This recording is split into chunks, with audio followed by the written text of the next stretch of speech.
Hello students, पिछले video में हमने ancient as well as medieval historiography पढ़ी। इस वीडियो से हम मॉडर्न हिस्टोरियोग्राफी पढ़ेंगे। यस, मॉडर्न हिस्टोरियोग्राफी में हमें टेक्स्ट बुक में मेनली ब्रिटिशर्स की कंट्रीब्यूशन के बारे में बताया। There is a reason, I will tell you why. The reason is कि 1861 में भारत में जब ब्रिटिश एम्पायर का रूल चल रहा था, तब उन्होंने archaeological survey of India, yes you can see this ESI, it is nothing but archaeological survey of India, ये एस्टैब्लिश किया गया था। इस डिपार्टमेंट को एस्टैब्लिश किया गया था सो दैट इंडिया में जितने भी आर्कियोलॉजिकल साइट्स है उसको एक्सप्लोर कर सके। क्लियर? और इस डिपार्टमेंट का फर्स्ट डायरेक्टर जनरल था अलेक्जेंडर कनिंघम। क्या नाम है? First director general of archaeological survey of India, Alexander Cunningham. Clear? अभी अलेक्जेंडर ने क्या किया था, इसने बुद्धिस्ट टेक्स्ट में जितने भी प्लेसेस है ना, इन प्लेसेस के नाम दिए थे, उन सारे प्लेसेस को एक्सप्लोर करने की शुरुआत की। For example Takshashila which is presently in Pakistan, Nalanda which is currently in Bihar, Vaishali which is also currently in Bihar. तो ऐसे बहुत सारे प्लेसेस है जो बुद्धिस्ट टेक्स्ट में मेंशन किए गए थे और इन प्लेसेस को सर अलेक्जेंडर ने एक्सप्लोर करने को स्टार्ट किया था। क्लियर? समझ में? Yes, okay. Sir Alexander Cunningham के बाद जब सर जॉन मार्शल डायरेक्टर बने आर्कियोलॉजिकल सर्वे ऑफ इंडिया के, तब उस समय में हड़प्पन सिविलाइजेशन का ट्रेस मिला उनको, हड़प्पन सिविलाइजेशन का साइट मिला और वो हड़प्पन सिविलाइजेशन को एक्सप्लोर करने गए। क्लियर? अभी ये दोनों ही नहीं, ऐसे बहुत सारे साइट्स उन्होंने एक्सप्लोर किया। यस, और इससे क्या पता चला? इससे ये पता चला कि India traced its history to 3000 years back. Yes, समझ में? यानी 3000 से 4000 साल पुराना हमारा इतिहास है। क्लियर? समझ में? So initially British officers, yes initially बहुत सारे British officers and British historians ने इंडियन हिस्ट्री, इंडियन कल्चर के ऊपर लिखने की शुरुआत की because of all the exploration and their research. यहां तक समझ में आया? ओके। और यहाँ पे मैंने टेक्स्ट बुक में से सारा पॉइंट्स नहीं लिखा है, ओनली की पॉइंट्स लिखा है और उसी के साथ मैं आपको एक्सप्लेन कर रहा हूँ। द रीजन इज यहाँ पे की पॉइंट्स के मदद से हमें लर्न करना पड़ेगा सो दैट इजीली हम याद रख सकेंगे। ठीक है? सो पहला 2 पॉइंट आई होप सबको याद आएगा अभी, that is sir Alexander Cunningham, the first director general of Archaeological Survey of India. Then Harappan civilization was found during the tenure of Sir John Marshall around 1871. और जैसे मैंने आपको बोला, इनिशियली ब्रिटिश ऑफिसर्स ने इंडिया के इतिहास, India के culture के बारे में लिखने की शुरुआत की, जिसमें सबसे पहले हम जेम्स मिल के राइटिंग को देखेंगे यहाँ पे, that is the history of British India. अभी इनके राइटिंग में प्रॉब्लम ये था कि इन्होंने इंडियन कल्चर को, इंडियन हिस्ट्री को अपने तरीके से, अपने ओपिनियन से लिखा, जिसमें Indian culture and Indian history को बहुत ज्यादा क्रिटिसिज्म मिला है, बहुत ज्यादा प्रेजुडिस मिला है। यस, हेट्रेड की नजर से लिखा गया। द रीजन इज कि उनका फोकस हमेशा यही था कि ब्रिटिश कॉलोनियल रूल को जस्टिफाई करे। समझ में आया? ब्रिटिशर्स का एम क्या था कि वो लोग आके जो इंडिया को रूल कर रहे, जो इंडिया को एक्सप्लॉइट कर रहे, उसको जस्टिफाई करे, उसके लिए पॉजिटिव रीजन थे। तो इसलिए उन्होंने इंडियन कल्चर के नेगेटिव एस्पेक्ट्स को ज्यादा लिखा है और क्रिटिसाइज किया। क्लियर? समझ में आया? तो ऐसे बहुत सारे कॉन्ट्रीब्यूशंस है ब्रिटिश ऑफिशियल के और इनके हिस्ट्री से हमें बहुत कुछ पता, इनके राइटिंग से हमें बहुत कुछ पता भी चलता है। ठीक है? नेक्स्ट ऑफिसर है माउंट स्टुअर्ट एल्फिंस्टन। इन्होंने द हिस्ट्री ऑफ इंडिया लिखा है, ये किताब लिखी है। ये दोनों ऑब्जेक्टिव में पूछा जाता है। ठीक है? जब भी आपको आइडेंटिफाई द रॉन्ग पेयर में पूछा जाएगा तो always remember the right pair is James Mill and the history of British India, and Mount Stuart Elphinstone the history of India. That's it. Clear? समझ में?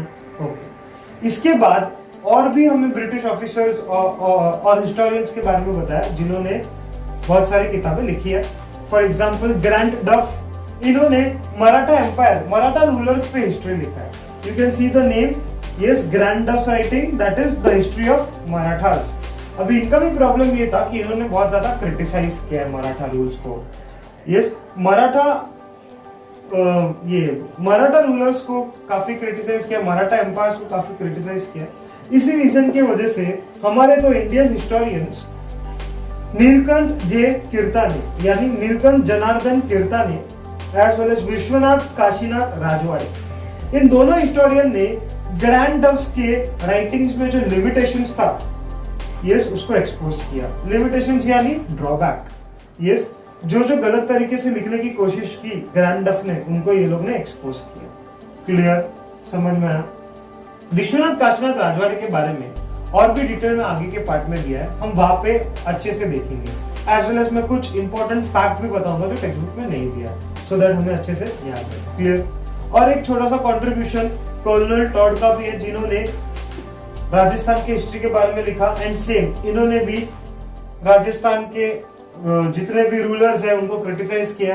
राजस्थान के कल्चर का, लोगों का थोड़ा थोड़ा क्रिटिसिज्म इन्होंने भी लिखा है। So the point is here that जितने भी ब्रिटिश ऑफिसर्स थे उन्होंने जितना भी कंट्रीब्यूशन किया है राइटिंग्स में, उसमें आप देख सकते हो कि उन्होंने ब्रिटिश रूल को थोड़ा जस्टिफाई किया है, उनका फेवर थोड़ा ब्रिटिश रूल को जाता है, एंड वो बट ऑब्वियस ऐसे ही करेंगे वो लोग। क्लियर, समझना है?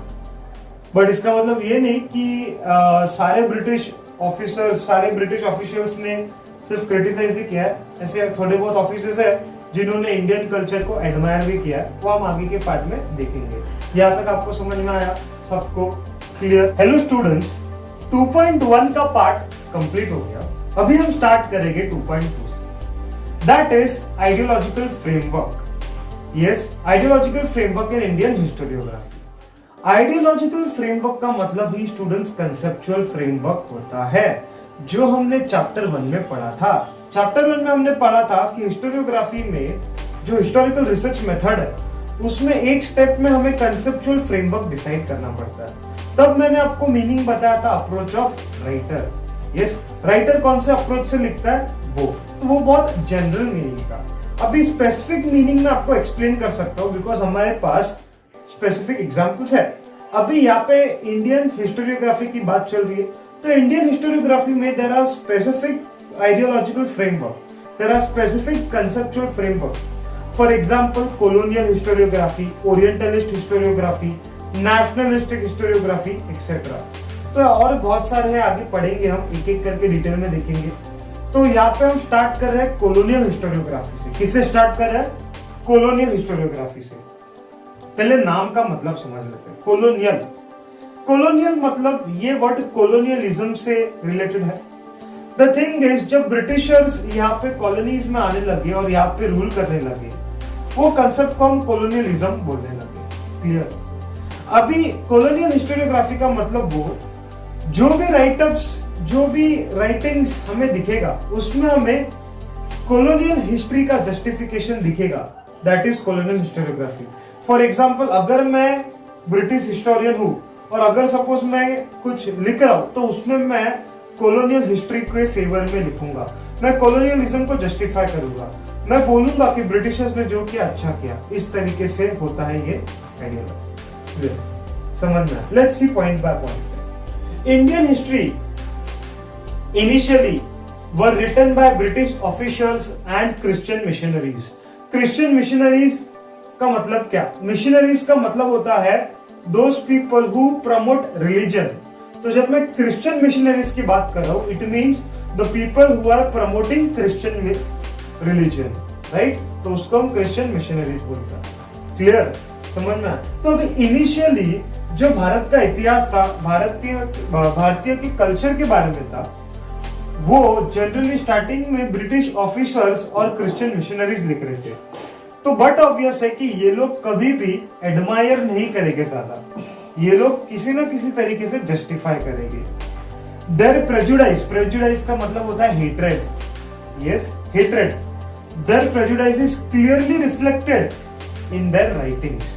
उनके कुछ वर्क्स में उनका नफरत हमें क्लियरली दिखता है। जैसे कि कुछ किताबें हमने डिस्कस की थी, यस, जेम्स मिल की जो किताबें हैं, फिर ग्रैंड डफ की किताबें हैं, कर्नल टॉड की किताबें हैं, उनकी किताबों में हमें दिखता है प्रेजुडाइज। क्लियर, समझ में आया? So their writings justifies the colonial British rule. This is very important. जो भी हिस्टोरियन ब्रिटिश के रूल को अगर जस्टिफाई कर रहा है, यस, जस्टिफाई करने की कोशिश कर रहा है, तो उस कंसेप्ट को हम बोलेंगे कॉलोनियल हिस्टोरियोग्राफी का कंसेप्ट समझना। जो ब्रिटिश रूल को जस्टिफाई करने को ट्राई कर रहा है, that is colonial historiography. Clear? Yes. For example, Cambridge history of India, there are 5 volumes of it. अभी ये क्या है मैं आपको एक्सप्लेन करता हूँ।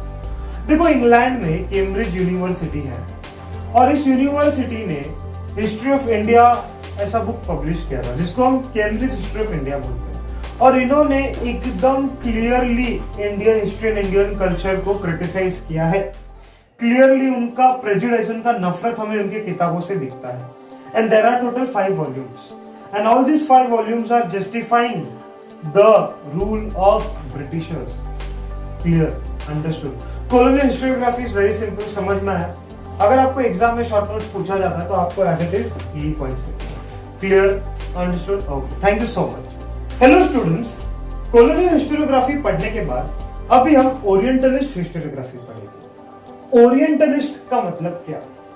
ये वर्ड ओरिएंट से रिलेटेड है। ओरिएंट का मतलब होता है countries residing in the eastern part. Countries residing in the eastern part. Clear? समझ में? इसका मतलब होता है ओरिएंट।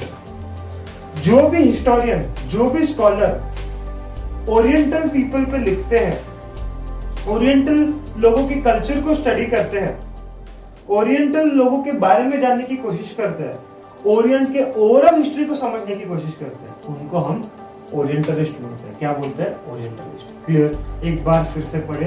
यस, हिस्टोरियंस और scholars who admired and wrote about the countries in the east are known as Orientalists. Clear? They studied Sanskrit and compared it with other European languages. They focused more on Vedic and Sanskrit literature.